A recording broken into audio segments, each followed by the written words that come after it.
Thank you guys for joining us. This is another edition of Volume. I'm your host, Brad Franklin, managing editor of the Jackson Advocate. We want to thank you guys again for listening to us and tuning in to our podcast. And of course, we thank you for continuing to support the podcast. And if you are listening for the very first time, please make sure that you are sharing this podcast. We are on all social media sites. We're on Instagram, Facebook, and Twitter. And of course, if you'd like to be a hard copy subscriber to the Jackson Advocate, all you got to do is hit us up on the website, thejacksonadvocateonline.com. Of course, we send out copies of the Jackson Advocate to several continents across the world. We have people across the world that are in tune with what's going on with Mississippi, particularly Black Mississippi. And we have been pleased and honored to have a lot of great guests on this podcast, man. We're going to put you in touch with the people that are shaping your lives. And today, we are honored to have Mayor Chokwe Lumumba joining us today. Good to see you, brother. Good to be here with you, and the honor is mine. Good. It's good to always be able to talk to you, man. But today, in the official capacity, we're going to talk about some things. We're going to get into some things. I told you when we talked that I was going to bring a little heat to you today, but it's nothing that you are not prepared for. I would expect no less. Yes. Yes, of course. That's how we do it. So I want to start, first of all, the most pressing thing, the most pressing issue that we're talking about right now is the garbage contract. I had the opportunity to listen in on the hearing on Monday, and I'll give my thoughts on that in just a second. But for the lay people who are trying to really understand the nuts and bolts, because with this particular issue, I think a lot of times information to the public is paramount. So I think a lot of people who are not really understanding how this works, explain to them the process of picking a garbage contract, picking up the people who are deciding who the people are going to be that's going to pick up the garbage. How does that process work from beginning to end? Absolutely. And it is my pleasure to explain that. Now I will start with this caveat. Because we are in legal proceedings, if a question arises that I think may be problematic for me to answer, Absolutely. It's not that I don't want to share. Absolutely. It's that I don't want to harm the proceedings Absolutely. or be outside of the orders of the court. Absolutely. So basically, anytime you have a contract of this magnitude for these services, for garbage collection services, it is mandated by state law that cities put out what you call an RFP. An RFP stands for Request for Proposals. Right. In that RFP, various companies submit documents that basically solidify their ability to do the job. And they submit price, they submit, technical ways in which they will perform the job. They may add, their own spin to services that they're going to provide in addition to what the requirements are of the RFP. Right. And the companies that we are looking at, and it's broader than people think, but the companies that submitted all met what you call the minimal standards, right? So there can be no suggestion that any company that we're looking at does not have the capacity, right? In fact, the companies that we're looking at didn't meet the minimum standards once. They didn't meet it twice. They met it 3 times, right? Okay. And so there are certain outline factors of what has to be weighed most heavily in the RFP process. It's a scoring card, right? And price has to have a sizable amount. I think it's 35%. Don't quote me on that, right? But, it's a sizable part of the equation because price matters, right? And so at this point, we've put out 3 RFPs. And the reason that we had to put out an RFP, when people say, why don't we just continue with waste management? That is not a legal option for us, right? The current contract, or the contract that people have known waste management to be a part of, has expired, right? And so we've known for years that it was coming for expiration, right? And so actually 3 years ago, I put out the first RFP, knowing that it was going to soon expire. That contract that waste management was previously on, I think it had 6 years with 4 one-year options, right? And so the first RFP that I put out, that we put out as a city, we got responses from 4 companies: Waste Management, a company called FCC Environmental, Richards Disposal out of New Orleans, and Metro Services out of New Orleans as well. New Orleans is split into two contracts. When those proposals came back, they were significantly higher than the rate or the current contract that we were on at that time, right? And so my first choice was actually to deny all bids and give Waste Management the very last year of their 4-year options, right? So if we're going historically, then the first choice that I made in the interest of Jacksonians was to pick Waste Management because they presented the best option at that time. So after we pursued that last year, we knew that that was no longer an option because that was the very last year available to us under that contract. And so the next RFP went out and it was scored. And by the review committee, it was nearly unanimously selected that FCC Environmental won that particular contract. After negotiation, they were the lowest on price. They were offering an average salary of about $63,000 per employee. They were offering more than 75% of their workforce be full-time employees, compared to about 40% now under the current contract. Very, very important. It's important for 401ks for workers. It's important for health insurance for workers and all of the associated benefits with being a full-time employee. I think that has connection to things like crime and safety in our community if people have stability in their lives. So that was one. They were offering garbage bins for every household. And to be clear on the bin is one that will be provided to every household. For those that have physical limitations, accommodations are required to be met in order to support those people who have the physical limitations. For those people who choose not to use the bin or have trash outside of the bin, that will still be collected. The reason that the bin has value is because not only does it provide uniformity, not only does it reduce litter in the city because, when we have the bags out, simply rodents and dogs get in those bags, spread things around, and the beautification of our city is at jeopardy. So the uniformity and all those things that look nice were important in that. But, one of the more significant factors of why the bin is so critical is because it reduces the toll, the workload on the workers' bodies. Because when you have a uniform bin, then what happens with the trucks is that you slide it in front of the truck and there's a device that is measured for those uniform bins and it picks it up and it empties it, right? So while we're still accepting other things, by and large, it will greatly reduce the amount that they're picking up. So let me ask you this, and this has been the position of a lot of people that are on the other side of the fence. A lot of the council persons are saying, well, I've talked to my constituents. My constituents are happy with the garbage pickup right now. They're happy with the current contract. If it's not broke, why do we need to fix it?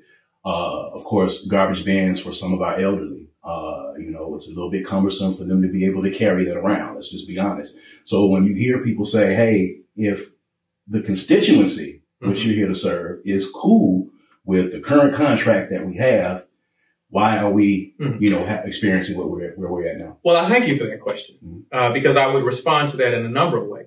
One, I just shared that because of state law, we're not allowed to simply just continue an expired contract.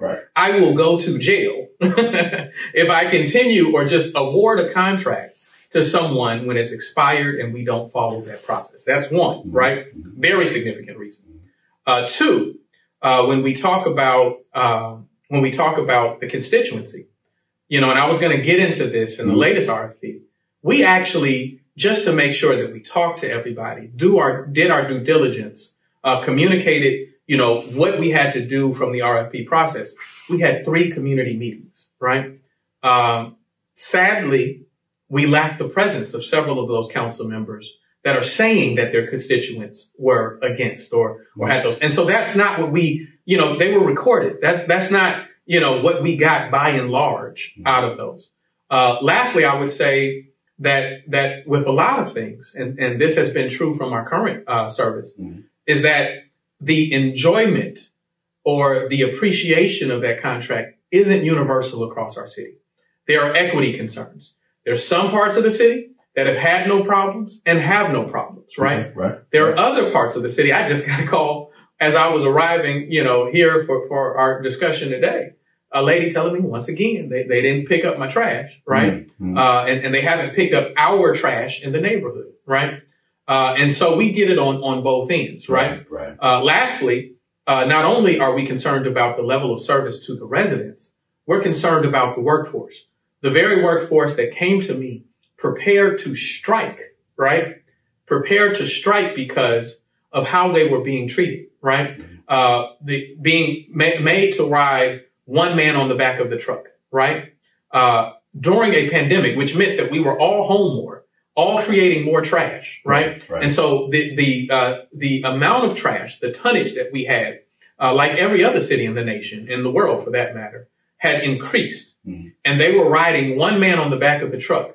I think about any time a friend has asked me to help them move out of their house and how taxing that is on my body. Right. Could you imagine lifting 2 tons, 2 total garbage trucks by yourself as an individual without the assistance of another person to help you do that? Absolutely. And so that was problematic. And so that's why when I asked them not to strike, right? When I asked them to do that, I assured them that we would lift up their interest in the RFP process. I said, I can't tell you who will get the contract. I can't tell you what it's going to be. And I would never say that to you, but I will tell you that we'll make that a priority within our process. So we go forward. And that RFP that I was just talking about, FCC 1, I told you what they were doing, $62,000 to $63,000 average per employee, the garbage trucks, and the icing on the cake, which blew everybody away, was that they were also committing to do 5-day-a-week litter, and illegal dumping pickup. Mm-hmm. And we know we have a challenge there, right? It's not only unsightly. I think that it creates a culture in our city that doesn't express to our children and doesn't express to one another that we care about this city and that what we do makes a difference. And so, in that process, the council voted it down. I can't share with you that I really, at this point, know. I'll say that they said that it was because of once a day week pickup, right? Mm-hmm. That was an option there, right? Mm-hmm. But as we said then and have said in the most recent RFP, if residents tremendously think that we have to have twice a week, then we will do that. That's a negotiation. Right. That is what you call a bona fide issue. And you raise that and then you negotiate and see what the price is and whether it fits everything. And so that didn't happen. Gotcha. Right. Gotcha. And that's what you take issue with is if you have these issues and they're bona fide issues, then you negotiate those things to make certain that what you want is fit into the process. And we'll definitely give those council persons a chance to come on and talk about things from their side. Of course, I want to talk about this hearing on Monday, as much as you can. Yeah, I want to do that, but I have to get, I've stopped you half the way. Yeah. I hadn't finished, bringing us to the point. Okay, well, go ahead. Okay. Go ahead. We'll get there. So they were voted down. Okay. Right. And then I was forced into negotiation with the remaining bidders at that time. Mm-hmm. Right. You have to remember that the expiration of the contract at that time was mere days away, right? Maybe a month at that time. And so I went to all the remaining bidders to see what they could do. At that time, Richard's Disposal was one. And this is where things have been, people have intentionally tried to foggy it up. Okay. He said, with this amount of time, with only 30 days to prepare, I can't get all of my trucks. I can't hire all of the people that I need to. So I will have to respectfully decline because I don't have sufficient time to give you the service that I believe you're entitled to. Mm-hmm. Never said he didn't have capacity to do the work. He said with that amount of time, he couldn't do it. And so the only remaining bidder under that RFP was Waste Management. So I went with Waste Management, tried to negotiate with them. They were emboldened at that time, right? Feeling that they had a council that was going to back them no matter what. Okay. And they refused to have reasonable negotiations with me that accounted for all of the complaints that we had, that accounted for the issues of the workforce, that accounted for all of those things that we had mentioned to them 2 years prior to that point, and they assured us that they would correct them, and they never did, right? So that we came in saying, look, let's have an opportunity to correct where things went wrong. And that didn't happen. And so at that point, I'm faced with, well, I have an expiring contract. Mm-hmm. They're saying, if you don't give us, 6 years or this essentially this 10-year contract, right, then you're stuck, Mayor. Right. Mm-hmm. And so, being in that position, what I had to do was stand up an alternative, right? Because I could not be held at gunpoint to sign a contract that I had serious concerns with. And so that's when we had the emergency contract issued, which was a combination of Black business owners that have been in the vein of disposal pickup mm-hmm. for years, right? At that time, they then rejected my emergency, right, mm-hmm. As a council, and said that there is no emergency that exists, right? Waste Management, right after they rejected that, then shared with me and said, they didn't share anything with me. They shared with the council mm-hmm. that we're willing to pick up the garbage for another 30 days, right, at the same rate that we're doing it now. Well, I kindly reminded them on the news, right, when I responded, I said, listen, first and foremost, it's problematic that was never offered to me, right? Secondly, it's problematic that they're negotiating with the council because it is an executive power to put up a contract. But lastly, they never offered that to me because they were trying to hold me under the gun of the 10-year contract, mm-hmm. right? Okay. And so now that they know that there's an alternative, all of a sudden this beautiful option, appears of 30 days. But then lastly, I remind them about the legal process. There are only two ways that we could carry forward. It would either be through that RFP process, which I just told you, right. We were unable to negotiate a contract right. because they felt emboldened, or through an emergency. And they just voted that no emergency existed. And so coincidentally, 3 business days later, the council declares an emergency. Right. So it wasn't an emergency, 3 days ago when we had to pick an alternative, but then it becomes an emergency when Waste Management says that they can pick it up, right? After not having offered that to me, which I would have been attracted to that because it was the lowest bid. Remember, 2 RFPs ago from that point, right? I selected Waste Management because they were the lowest at that time and the best option to move forward. Right. So we go to court. In the court proceeding, at this time, what I know is that even the conglomerate of Black business owners that are willing to help us, they are no longer in a position to do it because the process has been so delayed. Right. And that's very significant. A lot of these proceedings are just efforts to delay the ability of any other company. If you delay, then the only one who can do it is the incumbent. So they're trying to harm the ability of another company who has fairly bid on this process. Right.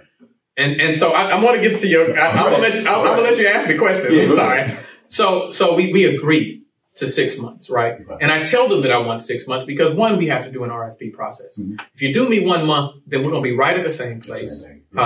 So we have to do that. This latest RFP, and then I'm done, was one that because of our challenges, we instituted blind bidding, which meant none of the companies put their name on it, right? So you were merely scoring. The committee was merely scoring based on proposal alone, right? We instituted a cone of silence, which meant no council persons nor myself was supposed to talk to any company that had submitted for that process. Okay. And another step that I took once those scores came in, which they didn't know that I was going to do, right? That we later decided, is that once those scores were evaluated blindly, I presented them to the council, right, for them to select which proposal made the best sense. Now, I will tell you, while I knew nothing of any company, I will just share that if a company did reach out to any person and tell them what their price was, they may not have known who the other companies were, but they could have known who that one company was, right? I think you should ponder on that, right? So what the council does is that they leave me 2 options. They say, Mayor, we want to make certain that we have twice a day. We eliminate these other options. And we believe that you can make the best choice. That's what they tell me. And so who do I select? I select a company that was $12 million cheaper. More than $100,000 per month cheaper. That's not just a city cost. That is a resident cost. Whatever price we put on this, it will be reflected in the bills on our residents. Why is that important? Because we've already had to change our water rates because of our issues. Changing the garbage rates is inevitable, but the higher we go, it's going to be a greater burden on the same people that we're talking about that are concerned about the level of service, that are concerned about, pushing bins and everything else. So we're harming those people when we choose the higher price. Right. So let's talk about this hearing. I had an opportunity to be a part of the hearing on Monday, heard what was going on. And you've caught us up to speed, and we are now at a point, Mayor, where there's been a lot of contention on both sides. Listening to the hearing as a taxpayer, seeing what I can only describe as at some points confusion in the parties that were involved in this hearing, between Richards, between the city of Jackson, between the council for the city of Jackson, you having your own council as well. There were a lot of lawyers on that call. As a taxpayer watching this and seeing our tax dollars being used for these proceedings, how can I look at that and how can that be explained to me as, us getting to this point where we're having this litigation and we've got 4 or 5 lawyers that are, for all intents and purposes, a confusing set of circumstances that almost confuse the judge in a lot of instances as to why people were participating. Yeah. So let me say this. The process, the RFP process, the timeline, the information that was shared with council members, the information that was shared about vendors, none of that is confusing, right? That was very clearly laid out. Now, when you start getting into court, it is a job of a lawyer. As having gone through this process, law school, and having practiced for more than a decade now, what they teach you is that when you look at the law, they call it the practice of law because you never perfect it, right? And things change. Is that it is the job of the lawyer to try to extract, an argument that is beneficial for their client, even if it ain't much there, right? So that's always going to create a situation when you're looking at court proceedings that are confusing, right? Because you got people throwing different things against the wall. So that is by design almost. Now, in terms of how residents should feel about their money and being in this process, I think that they should be disappointed, right? I think that they should question whether we are all focused on the business of the city and moving things forward. I would share with you by going through a blind process. I would share with you by creating a clone of silence. I would share with you by extending my executive power. No mayor in Jackson's history, I've never met a mayor in any city that is actually given in a strong mayor form of government that has offered over their ability to recommend a contract in the way that we did that, right? And why did I do that, right? I did it because we already knew that it was going to be contentious coming in. We already knew that there were connections to how this contract came out that were present. And so I did that in an effort to be objective, in an effort not to lead us to court, right? And I think that unfortunately, when that process yielded that there was a company that was lower and it wasn't the incumbent, it was unavoidable. And so what the law says is that, while the council has the ability to review the contracts that I put up in an RFP process and either approve it or disapprove it, they can't do it, and this is a legal phrase, right, in an arbitrary and capricious way, right? And all that means is that they can't just, without a legitimate reason, right, do that. They can't, and that legitimate reason can't be, I like this company, I like, these are my friends, these aren't my friends. Well, right? Let's talk about that, because a lot of people see this process going back and forth they see the contention. And let's be honest, Mayor, there has been a lot of flare-ups, whether they be in the city council, whether it be on the county side. A lot of people are embarrassed from what they're seeing. I'm embarrassed from what I'm seeing between adults going back and forth. There have been accusations of cronyism on both sides against you, and you leveling them against the council as well. Why do you think this particular issue has gotten so contentious that we've gotten to the point of throwing these barbs back and forth? Well, let me say this, right? I think it's contentious because, and I've thought a lot of this about this. I was at a funeral for somebody that I respect dearly this past weekend. Someone that had done so much, and it just really made me focus on some of the relationships that have been contentious lately. And to put it simply, as people, we don't want to see conflict. Right. We want to be in agreement with people, and that is the preferred method. Right. Right. But to put it simply, if one person is for wrong and the other person is for good, right? They're supposed to not like each other.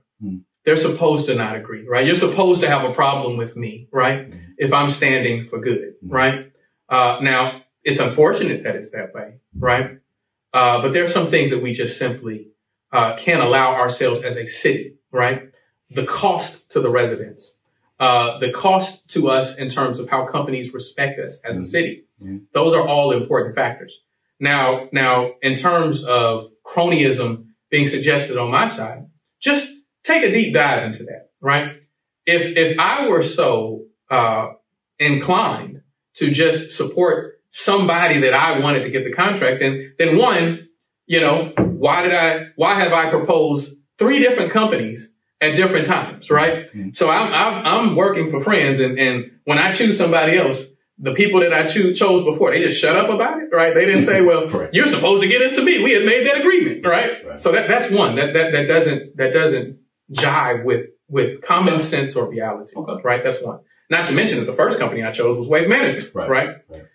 Lastly, when I tell you that I put up the blind scores and I let the council choose, I would have to be such a chess player, right? So brilliant that I knew what they were going to do, right? That I knew what they were going to select, right? And so by offering that alone indicates to you what the realities are, right? And I don't want to go too far because this is a legal matter now, but it isn't too far, or you don't have to do too much research to see the very direct statements that people have made to tell you what it's really about. Let's talk about that then. All right. So from what you're saying, you feel as if you are on the side of good and the other side is on the side of wrong. I gave that as a general example. I will leave that. I will leave that for the neutral observer to determine. I'm just saying that in terms of when we have friction, right? I'd rather not have that, right? My option is diplomacy. I've tried capital murder cases with people who don't agree with me politically, don't agree with me ideologically, and are against my client, but been able to negotiate that process soundly. Right. So, of course, this thing has devolved into litigation. It's devolved into back and forth between you and council members. Let's talk particularly about, the back and forth between you and Kenny Stokes. And I will give you the opportunity, because I told you we were going to actually talk about this in hindsight. Now that we're here, now that you've been to that funeral, now that you've had the opportunity to kind of think over all that has happened, the contention that takes place, do you at all regret standing in front of the media and in front of your constituents and making the claim that some of the city council members were basically on the table? So let me say this, and I've readdressed this after that. I believe what I believe, right? And I don't apologize for being against harm as I see it that anyone opposes to my people, right? The residents. What I have apologized for is that if, my effort in people, there being a lot of confusion, what is an RFP process? What's really at stake? What are we talking about? What is the issue at hand? And people were saying to me, Mayor, sometimes the way you say things, you use, language that we don't always fully get it, right? So my effort was to make it clear and plain and tell people what is really at stake. And if in that process I allowed a distraction from the ultimate points and issues that are really important to people, then I apologize for that distraction. Right. Because while I have a responsibility to work with the council, to exercise diplomacy, to try to advance the interest of those councilmen for their constituents, my accountability is not to the council. It's to the residents of Jackson. Right. And it will always be that, right?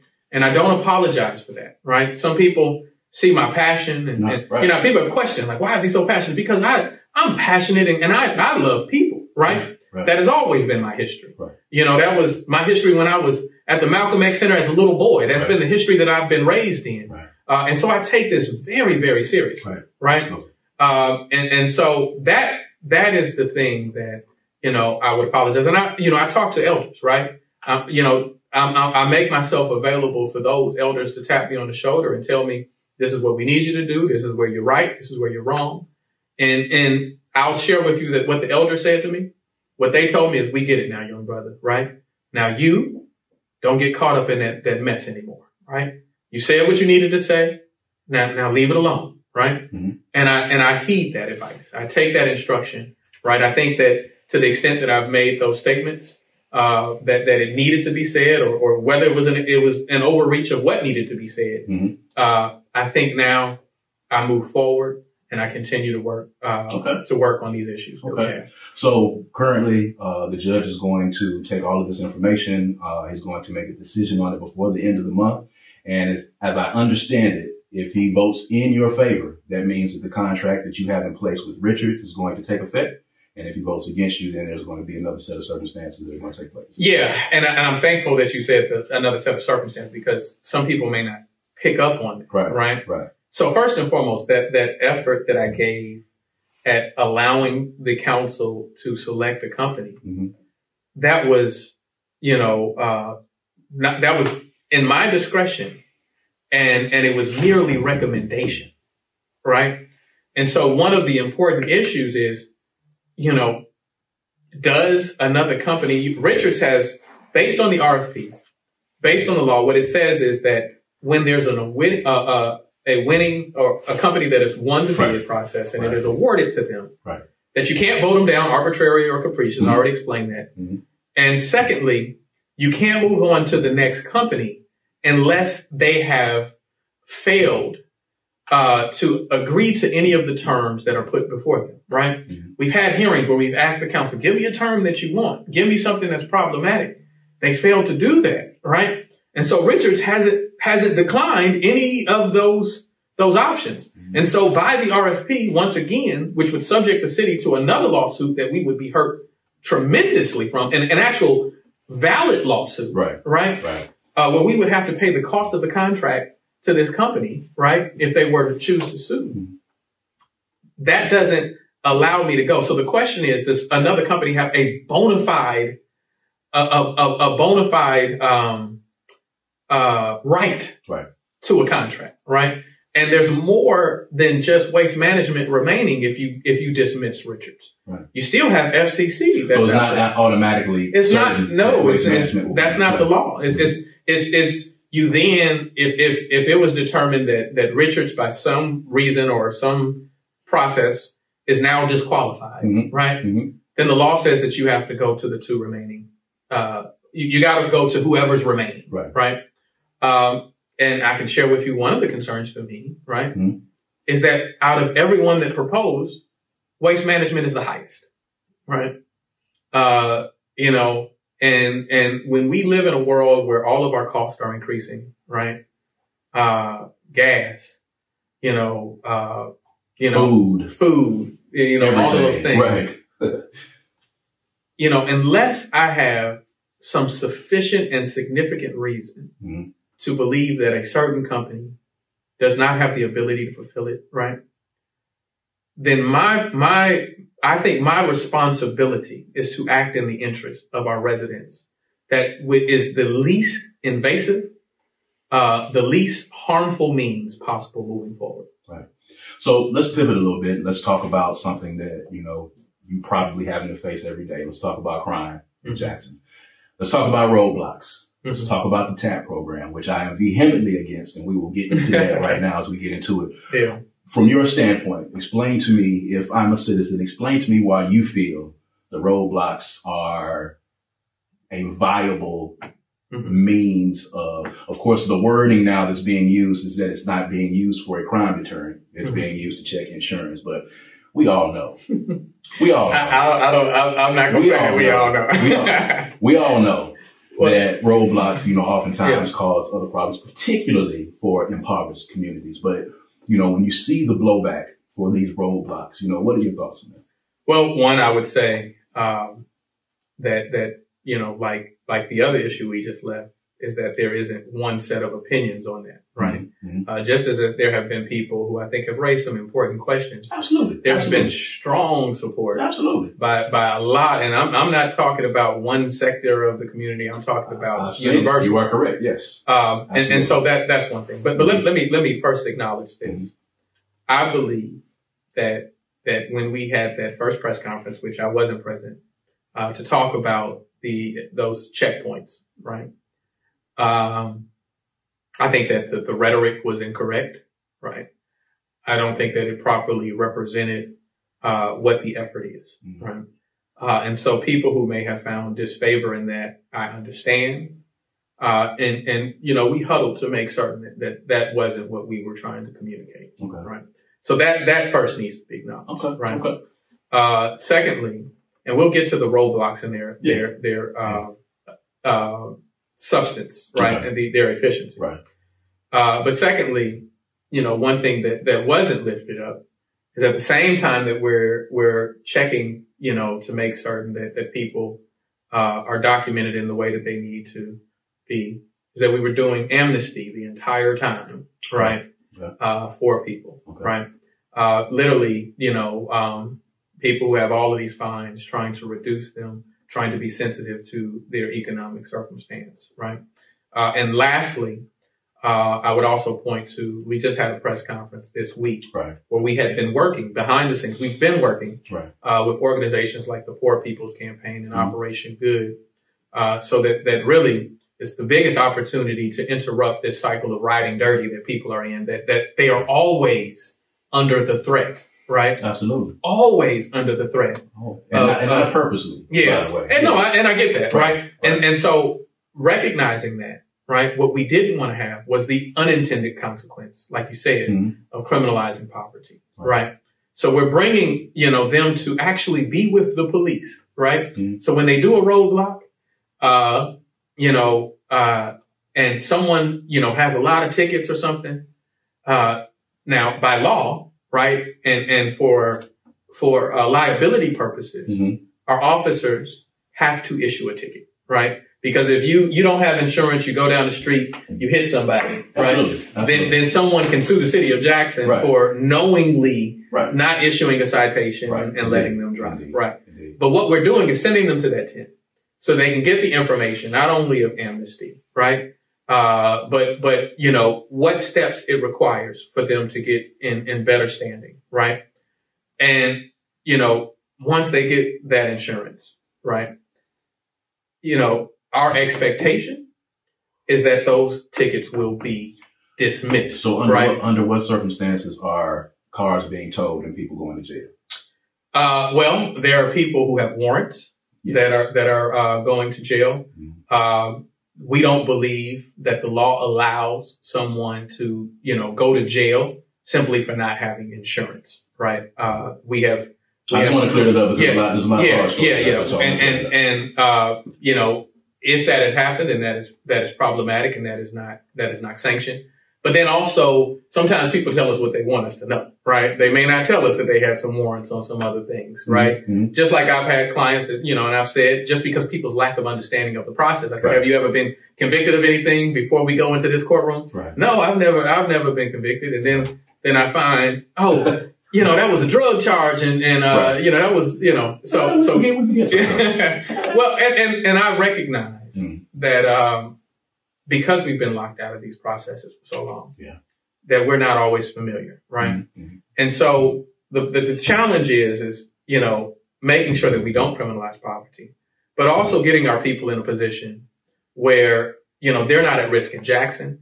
They're not at risk in Madison and Rankin and any city in the state or nation, right? That they can be stopped anytime for not having a license, for not having insurance, for having warrants out for them. And so that's what we're trying to do, right? We have a sensitive and you know progressive process in place that is trying to account for those issues, right? And so those checkpoints happen to deal with that. Now, a ancillary benefit, right, is that we find that you know, when you have carjackings happening, and I want to be clear because this has been misreported. Okay. These checkpoints have been administered all over the city, not in one community, right? In every part. When they said they wanted to do it, I said that by law, right? It has to be everywhere. It has to be everywhere, and they are everywhere, right? Okay. And what have we discovered? We discovered that people typically don't like, you know, carjacking somebody and running into a roadblock, right? Mm-hmm. And so those become a deterrent for that type of activity, right? That may not be the official premise for the roadblocks occurring as they are administrative checkpoints, but those things decline. Do I believe that we're simply going to be able to outpolice those things? No, I do not. But while we're trying to stand up other processes, while we're trying to stand up a more comprehensive view of how we deal with crime, you know, I'm trying to maintain an open mind as to the different strategies that people employ. Well, let's talk about law enforcement. Let's talk about JPD. When you talk about numbers, let's talk about Chief Davis. Chief Davis is a great guy. I want to make sure that I preface this before I say that. Speaks every time. He's a fantastic guy. I'm sure he's a great guy. When we're talking about the city of Jackson, we're talking about crime. We're talking about numbers. We're talking about personnel. We're talking about all these things holistically that we have here. Using a sports analogy, my question is, if there is a coach on the sidelines and his team is consistently losing, in a lot of those instances, that coach would be fired and replaced with someone to at least try to change the energy. Right now, what we have happening at JPD, things have not always been going in their favor. The numbers have not skewed in their favor. Chief Davis has been at the helm of that, but you have continued to support him in a lot of instances. There are a lot of people that feel like he should be fired and should be replaced. Why have you been supportive and continually supportive of Chief Davis? And do you feel like he's putting things in place that are going to possibly turn things around? Absolutely. Well, I'm supportive of Chief Davis because I see the work he does. Okay. Right. That's just simple, right? Okay. I know resources that he's advocated for the police department that have never been there. I know, you know, innovative and creative solutions that he's implemented. When we talk about virtual policing models, when we talk about making sure that officers have things that they hadn't had before in terms of SUVs and the tools that they have to accomplish their jobs. When we talk about having had, you know, I think at this point, 10 times as many recruiting classes as what had happened previously. When we talk about the loss of the numbers, one thing that we don't often check that by is that we also have the highest number of eligible people to retire now, right? The Ditto class has come through, and that is an inevitable thing that we have to confront. Absolutely. Not everybody's going to choose to retire, but when people have reached the point of retirement, a higher number of people are going to retire than happened before, right? And so there's a lot of turnover that happens. But with the analogy, right? Let's carry that forward. Okay. Let's say that his team is losing because people are leaving the police department and then there's high crime. Well, is every team in every city losing? Because high crime, we have a 40% increase in crime nationwide. Right. We have a loss of people who are joining the policing profession nationwide. Right. So do they have Chief Davises, right? Does everybody, if we use that reductive analysis, everybody has to have a Chief Davis then. And every police chief is failing to meet the mark, right? Or quite possibly there are some other things at play and that this issue is more complicated than we give credit for, right? Let's talk about numbers. Actually, JPD has an above the national average of crime solvability rate, meaning when a crime happens, JPD scores higher than most of the nation in terms of solving that crime, right? Doesn't mean that every crime is solved. Doesn't mean that everybody that has an issue is satisfied in that process. So there is some results there. But also, we talk about the frustration of things that may not be in his sphere of influence. People are often frustrated that they complain about person X, Y, or Z. They're picked up and they see them right back out, right? Well, you have to balance that with the fact that the city of Jackson or Chief Davis and the police department have any control over the jail, right? And they're often arresting people and being told, we can't accept them. You have to field release them, right? That doesn't leave the officer satisfied, and it certainly doesn't leave the resident satisfied. Absolutely. But the chief has no control over that, right? You talk about, well, why is that happening, right? Well, there's been a lot of talk about the consent decree that the county's under, the threats of the federal government. Right. There's also an issue when we talk about judges and you know, the bonds that they put. That's balanced by whether they can actually go in the jail. And it's also balanced by the fact that the city of Jackson in 2016 entered into an agreement with the ACLU and another organization that just, my mind is leaving me right now, that said that the city was doing a pay or stay program.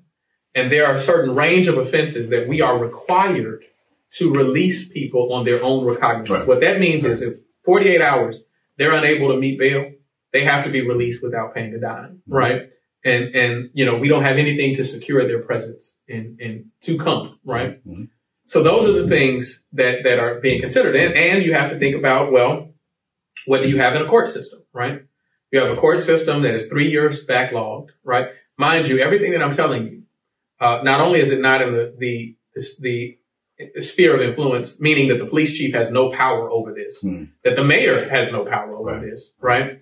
Not only are these things factually things that we don't have power over, but also when I'm talking to the mayor of Birmingham, when I'm talking to the mayor of Shreveport, when I'm talking to the mayor of Montgomery, when I'm talking to the mayor of Houston, Newark, all of these, and we just had a meeting last week in DC, and this came up. Right. We're reading each other's mail. It's the exact same circumstances, right? Is that they have the overcrowding too. And so you have the courts, which are backlogged 3 years, and they can't go to trial, which means that people are awaiting trial. A lot of people that have fall victim to murders or committed new murders are people who actually been arrested, are awaiting trial, right?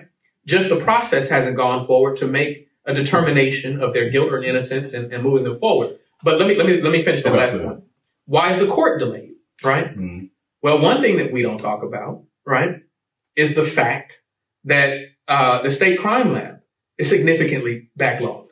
And so a court case can literally not go forward until they've done the ballistics on gun, until they've run, tests on the drugs, until they've done an autopsy on this body or given some results to have a completed file to go to trial. And so I don't want you to think that I'm just acting as if judges aren't trying to do their jobs. Right. That COVID and those circumstances have created a lot of complications. And then I'll finish with this point on that, is that what we have found as people have tried to reduce it to just a policing matter. Well, let's look at, the declaration of the governor who said, listen, I'm going to release the highway patrol and Capitol Complex Police, and we're going to root out this crime, right? First of all, you never heard me say anything. Right. You never heard me, say, well, okay, I'm against it. I said, okay, let's see how that rides, right? Right. You saw highway patrol out there for a week and a half, maybe two, right? Maybe. That stopped happening. The Capitol Complex Police, while we're trying to work with them, have largely determined, look, we're not a patrol arm. We've been a security measure for years. We don't know how to stop somebody and deal with all those threats. They are not equipped. They are not equipped. And so it is proven to be a far more complex question than the governor gave it credit for being. Right. Than a lot of people who have reduced it to, who your police chief have allowed it to be. Right. And so I think that what we have to do is make sure that we're intelligent, and that we're looking at every available option to reduce crime. And I'm going to stop talking, but there are some other things that I want to tell you that we've recently released that I think help this issue. I want to talk about the field releases, and I want to talk about the jail. We know that the Raymond Detention Center is under consent decree. We don't know if the federal government is going to take it over. It's a good possibility. The condition probably that the jail is in down there right now. In the special session on Tuesday, there were a lot of people who spoke out against building a new jail. We know that housing a lot of these folks is a problem. And if there is not a new facility put in place for the Raymond Detention Center, it runs into another issue. So when you have citizens who are speaking out now against the jail being built, how does this problem get solved? Where are we going to house people? Well, it's a very complex thing, right? Okay. And I think that with most things, it requires balance, right? On one end, until we find other available resources to deal with the creation or the circumstances that create crime, you have to stop the bleeding, right? First, right? I can tell you that I have a process that we have in Jackson where we don't do perp walks of juveniles, right? We think that that's inappropriate, right? They're young, what decision they may have made today may not be the person that they are tomorrow, right? While that is our process, I will share with you that we deviated from that a little bit with a set of young people that displayed an unusual level of violence, that we believe to be responsible for more than 6 murders in the city, and have exhibited a depraved heart, right? And we felt that was important because we know, a community that has been terrorized while they were being chased down, not only by JPD, but the U.S. Marshals, the county, for more than a month, right? We needed them to know that threat was no longer present. So, like I said, I think it requires balance. I think that, for a city and a community that doesn't have other available alternatives to derail this train, right? That we're going to have to find some balance of what is detention and what are some other resources that we can employ, right? And so that's a question largely for the county, and I don't know, when and where things will happen, right? I can tell you in terms of the things that we do have control over, what we're looking to do, right? We've recently received nearly $1 million from the National League of Cities. I am going to be in conference with some CEOs around the city. I won't say who they are just yet, but I'll tell you that they have a vested interest in the reduction of crime, right? And I'm going to ask them to commit to an annual contribution towards the formation of an office within the mayor called the Office of Violence Prevention and Trauma Recovery, right? Out of that, we're not only looking to employ an executive director who deals with violence interruption programming, right? But also how we hire social workers to deal with the multitude of issues that exist out there, right? We're asking police officers to not only, be detectives or patrol officers when it comes to crime. We're asking them to be social workers, right? We're asking them to be mental health professionals, right? We're asking them to do a multitude of things that they're not equipped to do, and does not represent the best foot forward of how we should interrupt these challenges, right? And so, without knowing the full breadth of the money that we might have, I can't make this commitment, but I like what Mayor Ross Baraka has done in Newark, where he's ensured that for every police officer that they hire going forward, that they hire a social worker for each one of those people. Absolutely. That we have a team that goes out. I think even from a policing standpoint, when we have those resources, we can start doing things in a more proactive sense, kind of out of necessity. We typically, and I say we, I'm talking about cities, typically put more emphasis on fatal shootings than they do the non-fatal shootings, right? And the reality is that we have to put, more emphasis on the non-fatal, because if you don't, those non-fatal later become fatal. They later lead to conflicts that may grow the number of people that are going to be killed ultimately. And so we want to look at all of that. And I'm glad that you're saying that, because there are going to be a lot of people that are going to hear exactly what you're saying. They're going to hear the seriousness of what you're saying. They're going to say there needs to be more police officers on the street. I want paratroopers. flying, dropping out of airplanes. I want tanks. You know, people are on Facebook saying that they want to see the National Guard. I want, you know, fire and brimstone. I want us to police ourselves out of this problem. And I'm glad that you're saying that, because you cannot police yourself out of a crime problem. We've never had it. It's never existed. That is never, we've been buying into that notion, and there is not an example of it where it exists. Now, there may be some examples of communities that have less crime. But there are other dynamics that people don't pay attention to, right? We talked about garbage contracts and stability of work, right? What you usually find is communities that there's a higher average household income typically have less crime. There's less, you know, circumstances that usually create those conditions by and large. When you have the great disparity between haves and have-nots, like we do in our world. And so those are things that are looked at. But, you know, simply, first of all, let me be clear. I'm not against, you know, our officers. I think that as we've looked at this office of violence prevention and trauma recovery, we've done some actual surveys. We wanted to know what people's impressions of JPD are. We wanted to know how they see law enforcement in their community. And I don't know if this surprises anybody, but actually JPD scored rather high in terms of Jackson residents' reputations or their view of JPD, right? And so we want to publish that so people see that. But I do believe that once again, we can't outpolice ourselves. We can't outpolice crime. And when we look at ourselves as a nation, we have more police than any other nation in the world. We have more people incarcerated than any other nation in the world, you know, per capita, right? Yet and still we have the highest rates of crime than any other nation in the world. And so if there was a correlation between over-policing and over-incarceration and safety, we would live on the safest place in the planet. Right?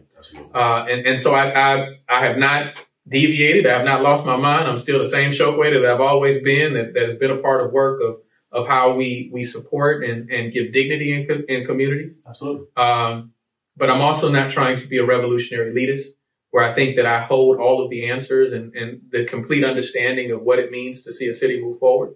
And so I am giving of myself to adopt, you know, other fields of thought, so that we ultimately get to the place we need to get to. So let's pivot a little bit. We talked about funding. When we talk about funding, of course, the topic is going to turn to infrastructure. You know, of course, we've had cold weather. Just recently had, you know, some torrential rain, rainfall.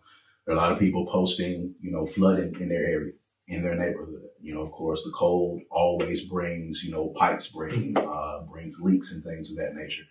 Biden's infrastructure plan, you know, coming to fruition, monies that are supposed to be coming into the city of Jackson. Speaking with a lot of senators and a lot of representatives, of course, there's still a contingent, you know, in the legislature that are not fans of Jackson, Mississippi, not fans of us getting money to fix what we're fixing. As a citizen, as a taxpayer, where are we infrastructure-wise? Let's start there. And I want to kind of get into some of the reasons why we are where we are. But for somebody that is suffering, you know, with constant flooding in their area, with sewer backing up, with water backing up, with their pipes freezing, you know, when is relief going to be on the way? Well, one, we're in an aging city, right? Where many of the resources that we've needed to repair and prepare, right, for the decay that was certain to come, we hadn't had available. We haven't used it in order to address the age, right? Every pipe, you know, every instrument, your car, right? You know that your car has, you know, some lifespan to it, and eventually it's going to start acting up. Right. And so we have an older vehicle, right, that is starting to act up. What has been acting up for some time. Right. That's account on underfunding from a federal and state level. Right. That's accountable to some missteps that we've made historically as a city. When we talk about our water meters, and I'm sure we're going to get to that, right? That is one of those missteps that has left us in a bad financial place in order to repair these things. And I can talk about the steps that we're taking. When you talk about Biden's infrastructure plan, I've been in direct communication with the White House, right? I've been in direct communication with efforts to help lift up the infrastructure plan, asking us to tweet at certain times, asking us to call certain senators and have these discussions. I will give Senator Wicker his props. He supported the infrastructure plan. And so we have been heavily engaged in that process. While we're grateful that we had a direct funding from ARPA that allows us to address these things, and the overwhelming majority of what we have contributed has gone towards infrastructure. And what we have paid, we don't have all of the money yet, right, but the first thing that we paid for was a pipe, a very large and expensive pipe, right? More than $8 million to help increase water flow for South Jackson, right? Because not only do we have citywide deterioration of our infrastructure, we have the inequity of certain communities suffering at the hands of it worse than other communities. And so that was important to us to do. And so we're investing there. But one thing that we have is what you call states' rights, right? And you know, when the federal government issues money like that, they typically give it to the state, right? And while I've been championing and other cities like Jackson have been championing to get this money because we need it so much, right. It is put in the hands of the people who weren't championing it, right? The people who didn't necessarily hold it up like we did. And so now we have to negotiate how we get the money that we fought for is in their hands, right? And that's, you know, it's a difficult circumstance to find yourself in. And so I can't tell you any more than anybody else what's going to come out of the legislature. I can tell you that we've been back and forth trying to clarify things. I can tell you that there are some fights that are happening that are unrelated to the city of Jackson that may have impact, but we're not going to stop asking, right? I can tell you long before we had the February winter storm last year, that we were beating on every door and we were making it clear the conditions and the circumstances that weren't, you know, that were going to happen and did happen and will happen again if we don't fix them. These are issues that lay usually at the feet of the acting mayor. When Mayor Yarber was in office, this is an issue that he had to deal with. A lot of people don't understand how this began and how we got here. We did a huge story here in the Jackson Advocate about the history of our infrastructure. We're in the process of doing a particular specific podcast called Troubled Waters. Be looking out for that, by the way, that speaks to that. You spoke with us about that as well. Going back to Dale Danks, Cane Ditto, going back to a time when we knew that the infrastructure was beginning to crumble and this can got kicked down the road. When we talk about 1997, when Harvey Johnson became the first black mayor of this city and white folk picked up and fled from this city like it was on fire. Talk about how impactful that was to getting us to the point where we are now and how people don't sometimes look at the how, they just look at the now. Absolutely. Well, let me say this. Whether we're talking about Mayor Yarber, Mayor Johnson, you know, any of the mayors in between, or even Ditto and Danks, right? You know, I usually choose the route of not being directly critical of any individual, right? One, I accept what my responsibility is now, and I try to communicate how we're going to move forward. Right. But I will say that hindsight is always 20/20, right? And so I think that if given the opportunity, there may have been some different decisions that I would have taken. But once again, I have the benefit of hindsight. Right. And you know, when we talk about white flight, when we talk about divestment in communities, it absolutely has an impact. We have infrastructure that was built at a time where our population was nearly 200,000 people, right? And meant that the expectation is that populace would support, you know, the repairs of that infrastructure. And now we have fewer people that are still required to, you know, shoulder the burden of those repairs. And so it becomes impossible. It becomes impossible, right? And so, you know, that's why you have to have the support of the state. You have to have the support of other agencies that help you correct that. And with that support, you know, not only do you correct the challenges that people are dealing with, you also improve your opportunity or improve your chances of building your population back, right? Because we talk about a number of things that, you know, are important to businesses, right? I would imagine that most businesses want to know that for certain when they go turn on the faucet or flush the toilets that it's going to work, right? Yeah. That's a basic, that's a basic, that's a basic need. Right. And so, it challenges our ability to grow. It challenges the ability for the state of Mississippi to grow, right? Because while other states around us are growing, southern states, Mississippi is in rare air where we're actually losing population.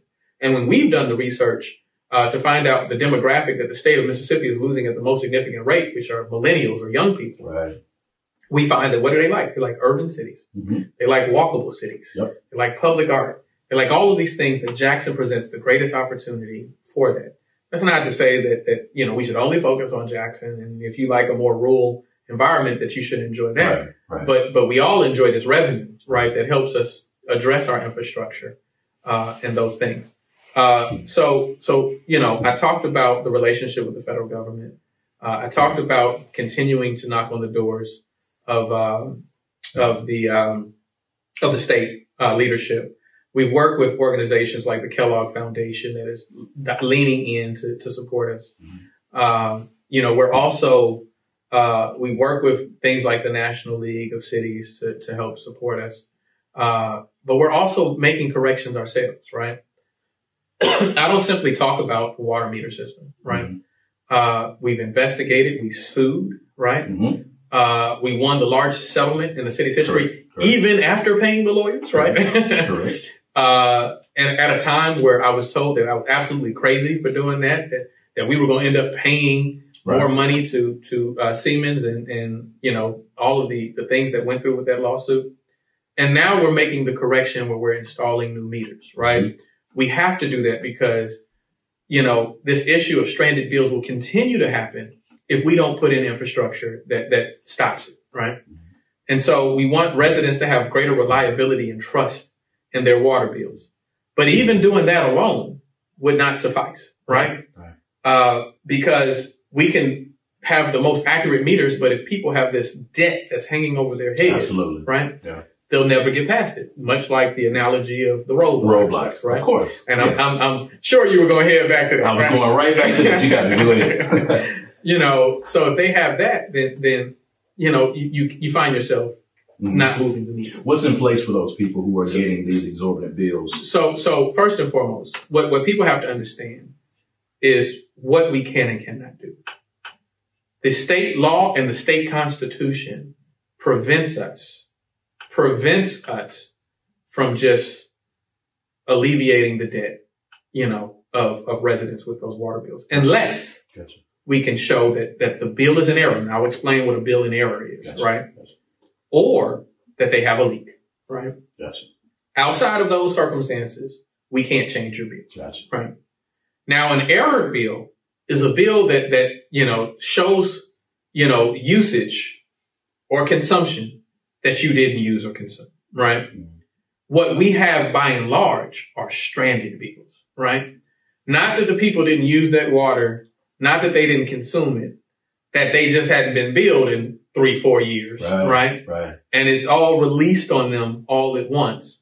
And so something that they could have paid month by month, they now have to pay, 3 or 4 years down the line. And that makes it, much more difficult to achieve that. Right. And so what do? Right? We went to the state legislature, we advocated for a bill that was passed. The renewal of that is up now. So I want people to lean in and understand that, but advocated for a bill that said that, if residents, this is what it ultimately allowed, that if you pay your current bill, meaning the bill for the month of March, right, plus $5, when you have that very large debt. So you pay March bill and you pay $5 extra for the balance of a year, right? Mm-hmm. Then any remaining debt that you have can be put in an abyss, right? Okay. It's put into an account that we will never collect on you. It won't register on your bill anymore. It won't be something that's hanging over your head. We didn't forgive it. We just put it in another account that, We're just not going to pay attention to it. We're just not going to pay attention to it. It's what the world looked like from the first line of the Bible. That's what that account is, right? Yeah. Okay. So we got the new meters in place. Well, they're being put in place. They're being put in place. And you got more than 60,000 meters. Right? It takes a long time to do that. It's a lot. Yeah. I've seen them in the neighborhoods and those are getting done. I want to ask you some questions. I want to pivot. I want to ask some questions that I don't normally hear you ask. We're going to give you the opportunity to kind of step out of the political realm just a little bit and talk about you, because you don't get the opportunity to do that. So I want to ask you this question. There are a lot of people. I'm very interested in where this is going to go. there are a lot of people that say, there's a contingent of people, I won't say a lot, because I'm pretty sure it's probably on both sides.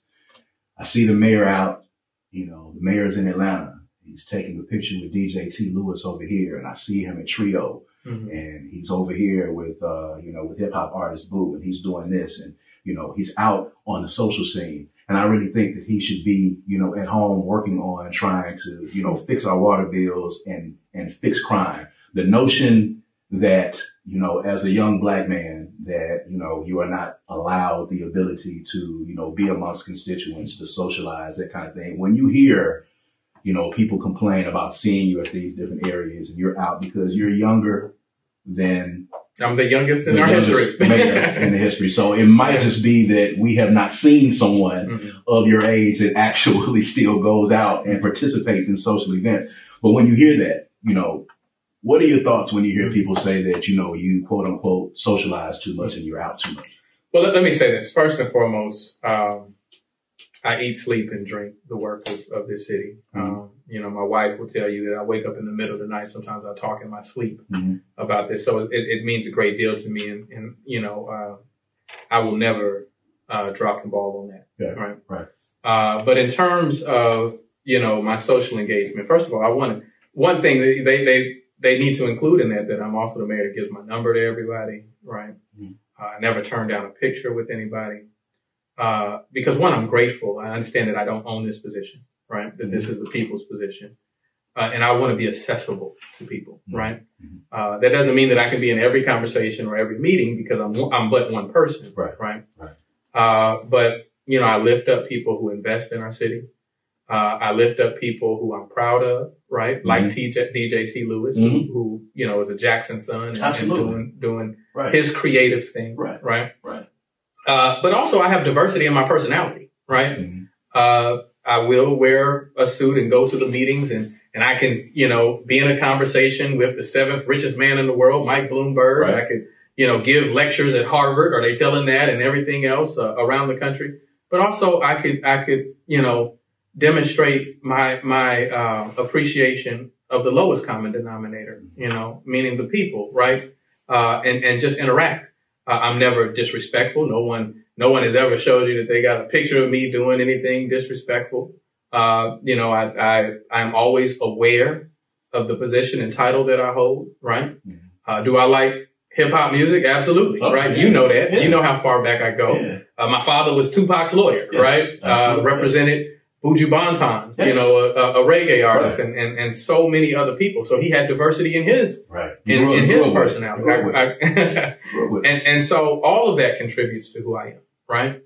One of the things that I'm most grateful for, is, my parents were very intentional that my personality be influenced,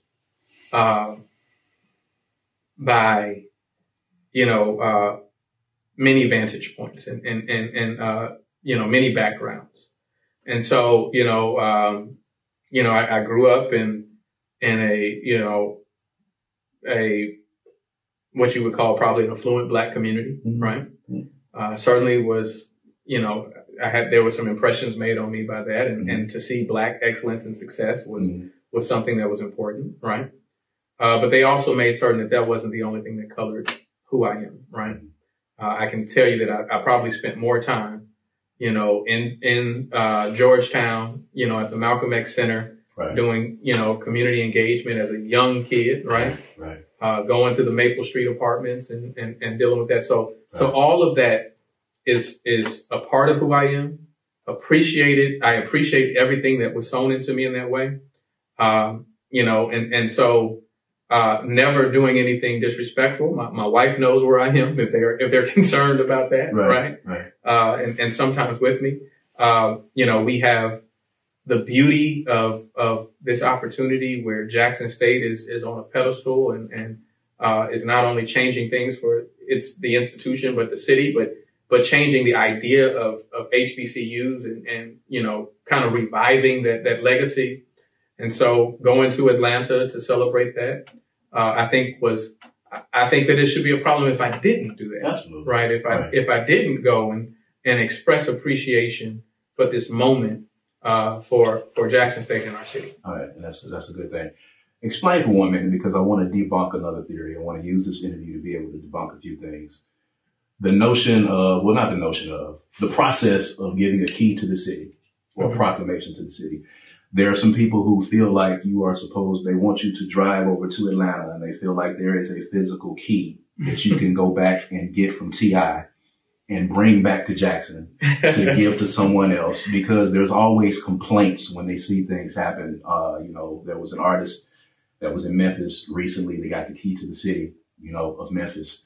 And, the discussion came back up again about T.I. getting the key to the city of Jackson and, why this person didn't get it. And of course, you can't stop people from complaining, because that's what they like to habitually do at the end of the day. But explain the process for honoring people and proclamations. Well, first of all, there isn't literally one key to the city, and it doesn't open anything, right? You can't go get it and bring it back. But it's essentially the highest honor. Mm-hmm. We do proclamations as mayors, council does resolutions in support of people, but the highest honor that can be bestowed on by the executive branch is the key to the city, right? And I think each mayor has their own, metrics of what is deserving of that, right? And so, I certainly am not in favor of rewriting the history of any mayor and what they believe, was deserving of that. I can share with you that, the people that I've given it to and why I've given it to them, right? I gave it to Angie Thomas, right? Because I thought that Angie Thomas was a, important representation of not only the genius of our young people in the city, but also, tackling very controversial issues in the hate you give, right? And so we're very proud of her. I've usually given it to people in the vein of social justice and that work. I gave it to our former CAO, right? I gave it to him because I thought that he brought a lot of creative ideas to lift up our city, and his work and his passion was committed to that, right? And so I thought it was important that the city recognize that. And so that's usually kind of, I take it on a case by case basis, but, I'm very selective in who I give it to, right? And part of my rationale for that is that if every good effort was worthy of the key to the city, right, then it would no longer be the highest. Can the citizens get involved in that process? How can they get involved if they have a suggestion for someone? Oh, I would love to take it. And there's some people I have in mind, right? Some people that I think that we've missed out on. And sometimes we get bogged down in other issues. And so kind of the more ceremonial matters are left unattended to. But, I'll tell you, I'm proud of a lot of people. I've had a conversation with Monte Ellis, who's never gotten the key to the city, right? And not only his work as an athlete, but his interest in our city. And people aren't always aware of that, right? We've had some background conversations, and there's a scripture that says a prophet is without honor in his own home, right? I know that our brother, we'll call him David Banner on here, right? Our brother Banner, right? Has a lot of, and more about this than I do, but, there's some feelings that he's had about, kind of how the narrative of, when he, if he turned and when he turned his back on Mississippi, when, people don't know that, he actually got his attention, after he left and then decided to come back. And still does so much for the city that people don't know, because he does not advertise what he does. And I think a lot of times if people don't see it, tangibly in their face, they feel like it doesn't exist. But I know firsthand the things that Monte is doing, the things that there are a lot of people in Jackson that are doing that, you know, they don't broadcast it because it's not who they are. I'm proud of my brother, Maurice Williams. Yes. You know, not only new head coach at Jackson State. New head coach, but Mo and I go back, right? See, I call him Peanut, right? So I know Peanut from, you know, we played, we first met, I guess, around 13 or so, but we played at Murrah, together. We played AAU ball together. I know the person he is. I know, you know, I'm just proud of them all. Who's a better basketball player when I played at Murrah? Between Mo and myself? Yeah. Hands down, Mo. Like, okay. I thought for a second you were going to say, well, you know, back in my day, you know, Mo was now, I can shoot, and I know I don't look like much now, but no, you could tell that he was rare. He's special. He was special. I think the first time I saw him, we were playing in a Black History tournament, and I was playing for our team, which at that time our name was the Malcolm X Warriors, right? Brother, we literally had plays that we came down and we would say Garvey or X or King, and those were the plays that we ran. Okay. And we actually beat Mo's team like in the first round of that and went to the championship and won the championship. But Mo got the tournament MVP because he scored 50 points in the game against us, right? And so the next highest, I think, had 9 points, right? At 12 years old, he scored 50 points. And I remember, I won't say his name, but a teammate of mine was bragging. He's like, man, I got 23 points. And they're like, yeah. So the guy you were covering had 50, right? Actually, we got to take off that 23. It's negative 23. Let me ask you this question, Mayor. When people say to you, he's not his father, in a good way or in a bad way, when you hear that, what comes to mind? Yeah, I'm not. Right. And I accept that I'm my own person. I think my father would want me to be my own person. Right. But if they mean it in the vein of the ideology that we share, our political base, then they are extremely incorrect, and they didn't know my father. Right. But in terms of my personality, right, my family would tell you that I'm probably a closer lean. I'm a combination of both of my parents, as is my sister, right? But I'm probably a closer lean to my mother, right? My mother, who would say, "Don't make me lie to you," right?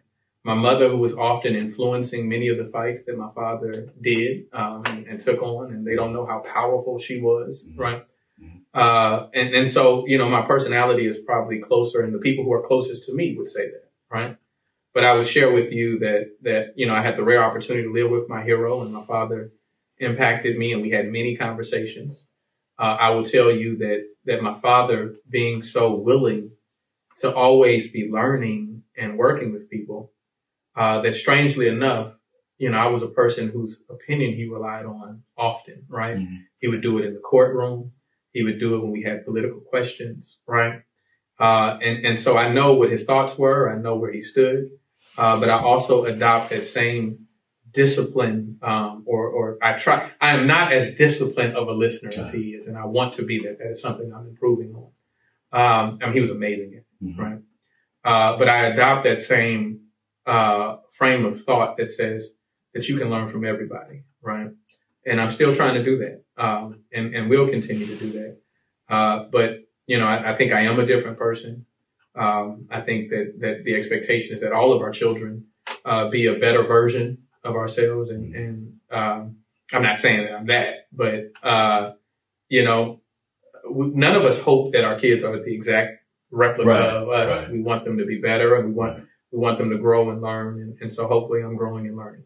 There's a lot of good stuff going on in the city of Jackson. And I know a lot of people try to paint the narrative, a dark narrative about our city. And we're doing a great job of changing that narrative. Talk about some of the good things that you know that are happening right now in the city of Jackson, you know, movies, you know, Jackson State, Deion Sanders. Just run off a few of the things that people might not even be aware of that are just great for our city right now. Well, you have that taking place, all those things you mentioned, and it's a rare moment for us to build a, you know, I travel the country, and people, you'll be amazed at how much people have their eye on Jackson. You know, Jackson was recently listed as one of the best opportunities to invest, right? And that was done by Trump's son, you know, son-in-law, right? And his company. You have several projects that are coming up. Not only the 200 rooftops that are going on, in Ward 3 off the Livingston Place development, where it's not only 200 households, but they're looking to put a grocery store and looking to put a hotel in that area, create stability for people. You have the tech district that's coming. Yes. The tech campus. Yes. Where the brilliance of one of our own, Nashley Cephas, who created an algorithm that you can take a picture of a car park and it gives you the history, was able to sell that and reap the benefits from Amazon. Yeah. And so she was able to do that. And now she's taking some of her money, bringing Amazon and Google and all of these companies to Jackson to build essentially a college campus for those that are interested in the field of technology, to not only create the next Amazon here, but to prepare young people for any opportunity that they want. You have new developments that are happening, in areas, and sometimes people wonder, am I doing something that is choosing one area or another when it's private investment? Right. But you have the private investment of a bowling alley and a movie screen and restaurants that are going up. Right. You have development of more condos coming downtown. We have had a 98% residential occupancy rate downtown. And so that is happening.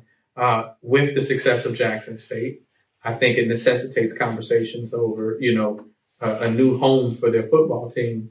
I will tell you that, while there is debate taking place as to what is most advantageous, I am going to stand with the president of Jackson State.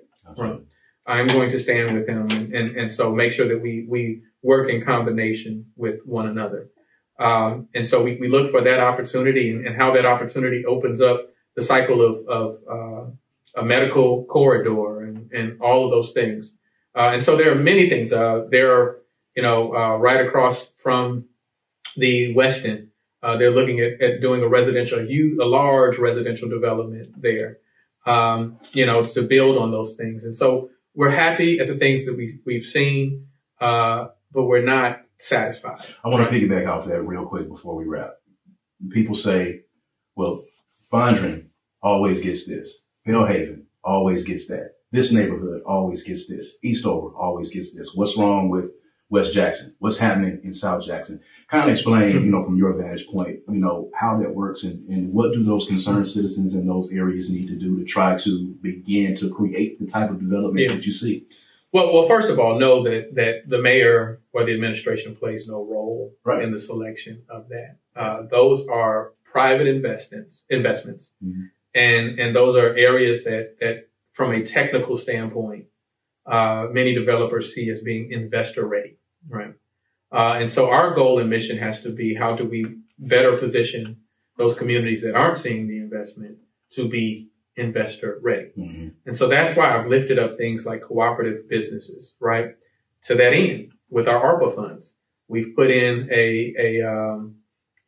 we've put in a proposal that we create a cooperative incubator fund that allows cooperative businesses and ideas and community-sponsored things to be built in those communities. Jackson has a history where it hasn't necessarily been that we can't have businesses thrive. Right. We've had several businesses to come in the city, do well, but they have not been invested in the city. And so they pack up their bags and they leave and they go to other cities or search for quote unquote greener pastures. Right. And so part of some of these businesses, to make sure that we leverage our position to make sure that it's dangerous not to invest in Jackson, is that we strategically fill some of the gaps ourselves so that people realize, well, they don't come out here as much for that, right? They're starting to do it here. And those businesses that depended on you coming out for their business, now see that you're not coming out. And so they decide, well, maybe I need to be going, to Highway 80 and Highway 18 because those things are happening there. And so I think that being able to create some of that seed money, not only starts some of the smaller businesses, but the smaller business that ultimately lean into the bigger businesses that help. I will tell you that we also have put money aside, and this is an important project for me. And I don't think that I need to be bashful about it. I no longer as a city, we no longer want to put up any signs, any graphics. And I know that you've worked heavily about Fair Street, right? Because the expectation is built, right? Yeah. We've set aside $4 million out of the ARPA funds for the Soul City Market. We're looking at the first property, the big white building on Mid and Farish, right? So that we can create a culinary food hall, just like you see, just like you see on, at the district, right? And that's important because, we call, our effort to rebuild Fair Street, the Fair Street Redux. Redux means to revive, to almost breathe back into it, because we believe that Fair Street has a soul, right? Yes. We think that its significance is so tremendous. It's out all around. To us. We talk about, Harlem and Detroit and, all of these places that have been considered Black meccas, right? Atlanta, right? When you look at the state that has the highest percentage of Black people, right? And by some historical accounts, prior to the Great Migration, right? Mississippi's Black population was estimated to be at 80%, right? 80%, right? That's how many enslaved people that we had in Mississippi. We were 80% of the population. Correct. And so you look at a place that was the first, Black business district, right? In our state. There's an argument to be made that was the first Black Mecca or one of the first Black Meccas. And so it's not only important to the history of our city, it's important to the future of our city, and we have to do that. It was the second most profitable Black empowerment zone in the nation behind Harlem. And of course, I know a lot about Fair Street, I know a lot about Fair Street.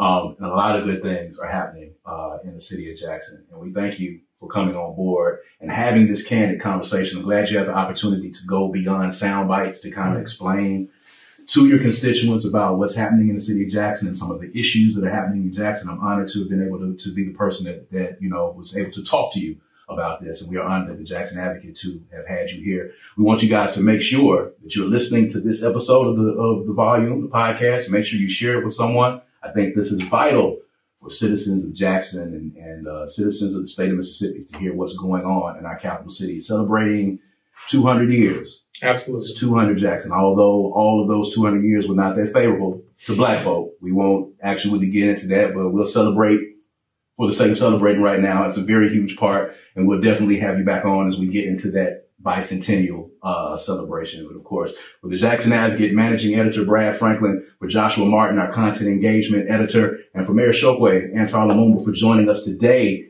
on The Volume. We'll see you guys next time. Thank you.